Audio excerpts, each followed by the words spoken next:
Hello friends, welcome to my YouTube channel. आज का हमारा टॉपिक है रैपिड एंटीबॉडी टेस्ट फॉर कोविड-19। सो कोरोना वायरस डिसीज 2019 को डायग्नोज करने के लिए रैपिड एंटीबॉडी टेस्ट किया जाता है। ये टेस्ट कैसे होता है, इसका प्रिंसिपल क्या है, रिजल्ट्स कैसे आते हैं, ये हम इस वीडियो में डिस्कस करेंगे। So let's start the video. So rapid antibody test, इस टेस्ट को सीरोलॉजी टेस्ट या फिर इम्यूनोग्लोबुलिन टेस्ट भी बोलते हैं। ये टेस्ट कोरोना वायरस डिसीज 2019 कोविड-19 को डायग्नोज करने के लिए किया जाता है। इस टेस्ट के नेम से ही क्लियर है, रैपिड का मतलब है क्विकली या फिर जल्दी। इसके जो रिजल्ट्स हैं वो क्विकली आ जाते हैं, विद इन 10 to 15 मिनट्स में इसके रिजल्ट आ जाते हैं as compare to other test जैसे कि RT-PCR, उसके रिजल्ट्स आने में 2 days भी लग जाते हैं, लेकिन ये क्या है, रैपिड टेस्ट है। नाउ ये एंटीबॉडी या फिर इम्यूनोग्लोबुलिन टेस्ट है। इस टेस्ट में हम एंटीबॉडीज को डिटेक्ट करते हैं। ये कैसे होता है, सपोज कोई भी माइक्रो ऑर्गेनिज्म जब हमारी बॉडी में एंटर हो जाता है, जैसे कि वायरस, बैक्टीरिया या फिर any other micro organism. Suppose these are micro organisms and ये हमारे बॉडी में एंटर कर गए हैं। जब ये बॉडी में एंटर करते हैं, थोड़े टाइम के बाद हमारी बॉडी इम्यून रिस्पॉन्स शो करती है और एंटीबॉडीज बनाती है इसके अगेंस्ट। एंटीबॉडीज या फिर इम्यूनोग्लोबुलिन्स इसके अगेंस्ट बन जाते हैं, जो कि इस एंटीजन के साथ फाइट करती हैं एंड इनको डिस्ट्रॉय करते हैं, हमारी बॉडी से किल करने में हेल्प करते हैं। दीज आर कॉल्ड एंटीबॉडीज और इम्यूनोग्लोबुलिन्स, जो कि हमारे एंटीजन्स जो हमारी बॉडी में एंटर हो गए हैं उनके साथ फाइट करते हैं। अगर हमारे बॉडी में या फिर हमारे ब्लड में ये एंटीबॉडीज प्रेजेंट होगी, इट मीन्स कि हमारी बॉडी में वायरस या फिर बैक्टीरिया एंटर हुआ था, इसलिए ये एंटीबॉडीज हमारी बॉडी में प्रेजेंट हैं। ये डिपेंड नहीं करता कि जो एंटीजन है या फिर माइक्रो ऑर्गेनिज्म है वो अभी एंटर हुआ था बॉडी में या फिर उसको बहुत टाइम हो गया है। कभी भी किसी भी टाइम पर अगर वो एंटर हुआ था, चाहे उसको बहुत साल हो गए हैं एंटर हुए, लेकिन उस वायरस या फिर बैक्टीरिया के अगेंस्ट, पर्टिकुलर वायरस या फिर बैक्टीरिया के अगेंस्ट पर्टिकुलर एंटीबॉडीज बनती हैं। हमारी बॉडी में हमेशा जो भी वायरस या बैक्टीरिया एंटर हुआ है, उसके अगेंस्ट पर्टिकुलर एंटीबॉडीज हमेशा प्रेजेंट होंगी। हर वायरस या फिर हर बैक्टीरिया के अगेंस्ट डिफरेंट एंटीबॉडीज बनती है या फिर स्पेसिफिक एंटीबॉडीज बनती हैं। इस टेस्ट का प्रिंसिपल क्या है कि हम कोरोना वायरस, जो सार्स कोरोना वायरस 2 है जो कि कोविड-19 को कोज करता है, SARS-CoV-2 वायरस, उसको डिटेक्ट नहीं करते, उसके अगेंस्ट जो एंटीबॉडीज बनती है ब्लड में या फिर बनी है, जब वो वायरस एंटर होगा, सार्स कोरोना वायरस 2 अगर एंटर होगा हमारी बॉडी में, तब भी उसके अगेंस्ट स्पेसिफिक एंटीबॉडीज बनेंगी ब्लड में, तो हम उन एंटीबॉडीज को डिटेक्ट करेंगे ब्लड में। Now there are 2 types of antibodies, एक होती है IgM और एक होती है IgG एंटीबॉडीज। वैसे तो बहुत सारी टाइप की होती है, लेकिन हम इस टेस्ट में IgM और IgG एंटीबॉडीज को ब्लड में डिटेक्ट करते हैं। IgM एंटीबॉडीज क्या है, ये फर्स्ट मार्कर है। IgM एंटीबॉडीज फर्स्ट मार्कर का मतलब है कि ये प्राइमरी या फिर जब इनिशियल इन्फेक्शन होता है, जब एंट्री होती है माइक्रो ऑर्गेनिज्म की, एक्यूट फेस होता है, अभी रीसेंट इन्फेक्शन है, ज़्यादा टाइम नहीं हुआ, तो रिसेंटली ये IgM एंटीबॉडी सबसे पहले आकर इसके साथ अटैक करती है, सबसे पहले रिस्पॉन्ड करती है बॉडी में। IgM एंटीबॉडीज अगर प्रेजेंट है ब्लड में, इट मीन्स रीसेंट इन्फेक्शन है, अभी इन्फेक्शन हुआ है और सबसे पहले जो एंटीबॉडी ने रिस्पॉन्स किया है वो कौन सी होती है, IgM। IgG एंटीबॉडीज क्या होती हैं, ये लेट मार्कर्स होती हैं। लेट मार्कर का मतलब है कि ये एंटीबॉडीज लेट अपीयर होती हैं ब्लड में। इट मीन्स जब इन्फेक्शन थोड़ा लेट हो जाता है, उसको थोड़ा टाइम हो जाता है, कुछ हफ्ते से ज़्यादा का टाइम हो जाता है, तब IgG एंटीबॉडीज वहाँ पर प्रेजेंट या फिर देखने को मिलती हैं। ये क्या है, लेट रिस्पॉन्डर है, सेकेंड रिस्पॉन्डर है, प्राइमरी या फिर फर्स्ट रिस्पॉन्डर है IgM antibodies, and secondary responder जो कि तब जब लेट इन्फेक्शन हो तब अपीयर होती हैं, या फिर अगर माइक्रो ऑर्गेनिज्म उस एंटीजन ने आपको सेकेंड टाइम अटैक किया है, तब ये एंटीबॉडीज अपीयर होती हैं IgG। IgG antibodies late infection को शो करती हैं। इस टेस्ट में हम इन दोनों एंटीबॉडीज को डिटेक्ट करेंगे। नाउ इस टेस्ट में हम सैंपल क्या लेते हैं, सैंपल हम लेते हैं होल ब्लड लेंगे या फिर सीरम या फिर प्लाज्मा। सीरम या प्लाज्मा को सेपरेट करना थोड़ा डिफिकल्ट है, इसलिए होल ब्लड का सैंपल लिया जाता है। अब ये सैंपल कैसे लिया जाता है, जैसे हम शुगर चेक करते हैं तो हम लैंसेट के थ्रू अपनी फिंगर पर प्रिक करते हैं, कोई भी फिंगर पर प्रिक कर सकते हैं नीडल के थ्रू या फिर लैंसेट के थ्रू, और हमें ब्लड का एक ड्रॉपलेट लेना होता है as a sample. Then time taken, इस रिजल्ट को ये जो टेस्ट है रैपिड एंटीबॉडी टेस्ट, इसका रिजल्ट आने में कितना टाइम लगता है? हार्डली 10 to 15 मिनट्स पर टेस्ट। सो 10 मिनट्स तक हम टेस्ट के रिजल्ट्स के लिए वेट करते हैं और 15 मिनट से ज़्यादा हमने वेट नहीं करना। फ्रेश सैंपल हमने लेना है टेस्ट के लिए। नाउ ये टेस्ट कैसे होता है? जैसे हमारे पास किट्स अवेलेबल होती हैं, HIV की किट्स अवेलेबल होती हैं, या फिर मलेरिया किट्स अवेलेबल है, या फिर प्रेगनेंसी किट्स अवेलेबल है, वैसे ही ये जो रैपिड एंटीबॉडी टेस्ट है कोविड-19 को डायग्नोज करने के लिए हमारे पास किट्स अवेलेबल हैं। इस किट में क्या होता है? एक सैंपल वेल होता है। ये सैंपल वेल में हम सैंपल डालते हैं। इस सैंपल वेल में हम कौन सा सैंपल डालेंगे? ब्लड का सैंपल डालेंगे। ब्लड के सैंपल डालने के बाद इसी किट के साथ एक बफर सॉल्यूशन आता है। बफर सॉल्यूशन या फिर उसको टेस्टर भी बोलते हैं, टेस्टर सॉल्यूशन। उस सैंपल जैसे हमने 1 ड्रॉप हमने ब्लड की ले ली, 1 ड्रॉप ब्लड की एंड 2 ड्रॉप्स हम उस बफर सॉल्यूशन की डालते हैं। बफर सॉल्यूशन का क्या काम है? इस सैंपल को पूरी स्लाइड में रन करवाने का हेल्प करता है, क्योंकि सैंपल हमने यहाँ डाला। बफर सॉल्यूशन से क्या होगा कि ये जो सैंपल है यहाँ से यहाँ तक रन करेगा, ताकि पूरी किट में वो रन करे एंड रिजल्ट्स आ पाए। नाउ इसमें जो ये किट है, यहाँ पर इस साइड एंटीजन्स प्रेजेंट होते हैं।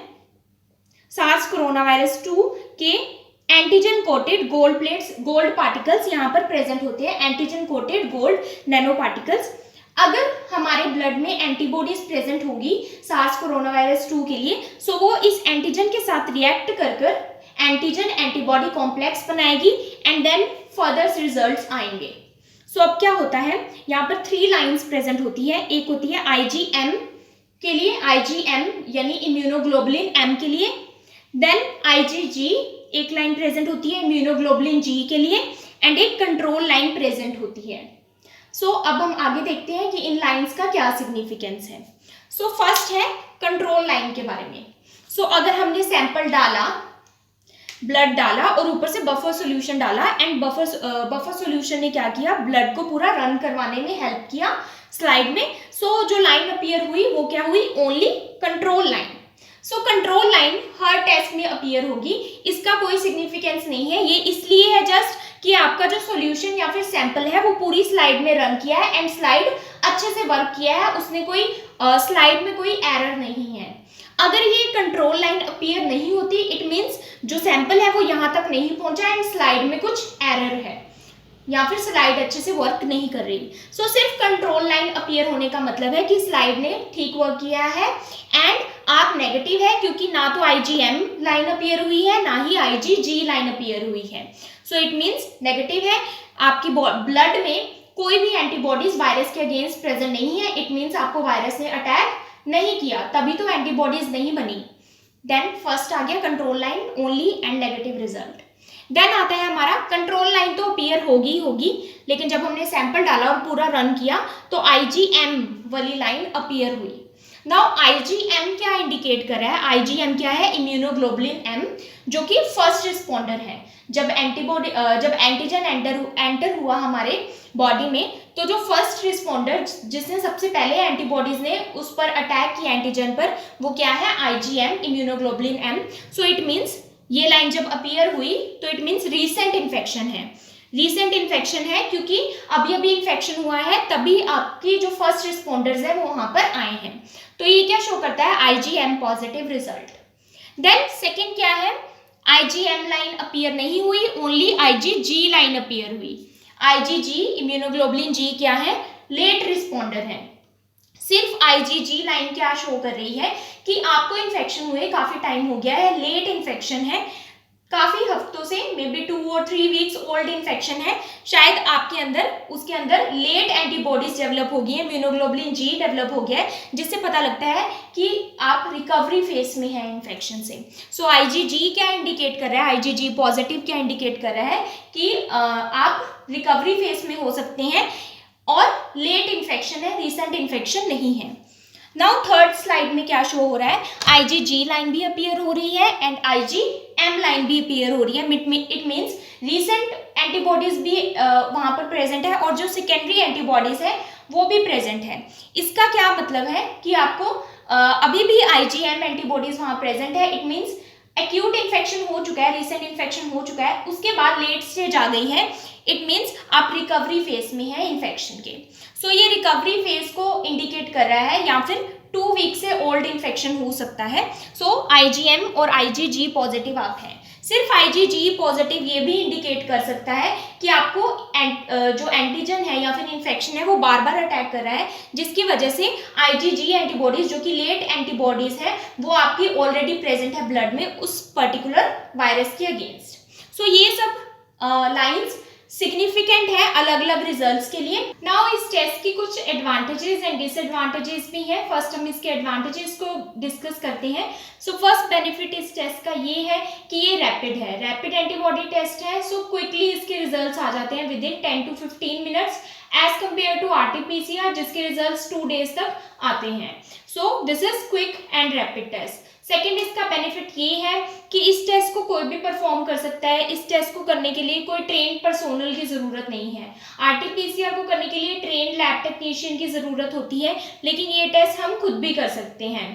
थर्ड बेनिफिट इसका ये है कि ये टेस्ट चीप है एज कम्पेयर टू RT-PCR, क्योंकि RT-PCR में मशीन्स यूज़ होती हैं, एक्सपेंसिव प्रॉब यूज़ होते हैं, लैब टेक्नीशियन यूज़ होते हैं, लेकिन इस टेस्ट में ऐसा कुछ नहीं है। ये हम खुद से कर लेते हैं, ट्रेंड पर्सोनल की ज़रूरत नहीं है और एक्सपेंसिव प्रॉब्स की ज़रूरत नहीं है, इसलिए ये चीप है as compare to RT-PCR। Now इसके डिसएडवांटेजेस भी हैं। फर्स्ट डिसएडवांटेज इसकी ये है कि ये एंटीबॉडी को डिटेक्ट करता है टेस्ट। सो अगर इन्फेक्शन हमारी बॉडी में हुआ है, माइक्रो ऑर्गेनिज्म हमारी बॉडी में एंटर हुआ है, तो उसके अगेंस्ट, उस पर्टिकुलर माइक्रो ऑर्गेनिज्म के अगेंस्ट एंटीबॉडीज बनने में एटलीस्ट 2 वीक्स लग जाते हैं। 2 वीक से पहले हमारे ब्लड में इतनी इनफ एंटीबॉडीज नहीं होती कि ये टेस्ट किट उसको डिटेक्ट कर सके। इसलिए इसका ये डिसएडवांटेज है कि अगर किसी पर्सन को 2 वीक से पहले साइन एंड सिम्टम्स होते हैं एंड वो ये टेस्ट करवाता है, सो या फिर कोई अदर सिचुएशन में भी अगर ये टेस्ट हम 2 वीक से पहले करें, जब हमारे ब्लड में इतनी एंटीबॉडीज नहीं बनी है, रीसेंट इन्फेक्शन, जब इन्फेक्शन जस्ट हुआ है, माइक्रो ऑर्गेनिज्म जस्ट एंटर हुआ है, तब अगर ये टेस्ट किट हम परफॉर्म करें तो एंटीबॉडीज डिटेक्ट नहीं होंगी और फॉल्स नेगेटिव ये दिखा देगा, क्योंकि 2 वीक्स के बाद एंटीबॉडीज बन जाएंगी, तब वो पेशेंट पॉजिटिव होगा। लेकिन अभी एंटीबॉडीज नहीं बनी, इसलिए टेस्ट किट उन एंटीबॉडीज को डिटेक्ट नहीं कर पाएगी और पेशेंट को नेगेटिव बना देगी, जिसे बोलते हैं फॉल्स नेगेटिव। नाउ दूसरा डिसएडवांटेज इसका ये है कि ये पर्टिकुलर वायरस के लिए स्पेसिफिक नहीं है। सपोज जो कोरोना वायरस है, सार्स कोरोना वायरस 2, वो कोविड-19 को कोज करता है, लेकिन ये जो टेस्ट किट है ये सार्स कोरोना वायरस 2 या फिर सार्स कोरोना वायरस 1 के बीच में डिफ्रेंशिएट नहीं कर पाएगी, दोनों के लिए ही पॉजिटिव बताएगी। सो इसलिए ये वायरस स्पेसिफिक नहीं है। अगर कोई सिमिलर वायरस भी है तो उसके अगर कोई सिमिलर वायरस के लिए एंटीबॉडीज हमारे बॉडी में बनी हुई है तो उसके लिए भी ये टेस्ट किट पॉजिटिव रिजल्ट दिखा देगी। सो इसलिए ये स्पेसिफिक भी नहीं है, किसी और वायरस के लिए भी पॉजिटिव रिजल्ट दिखा सकती है। सो ये इसके डिसएडवांटेजेस हैं टेस्ट किट के। If you understood this video, please like, subscribe and share my channel. Also do support women empowerment. Thank you for watching. Stay tuned for next video.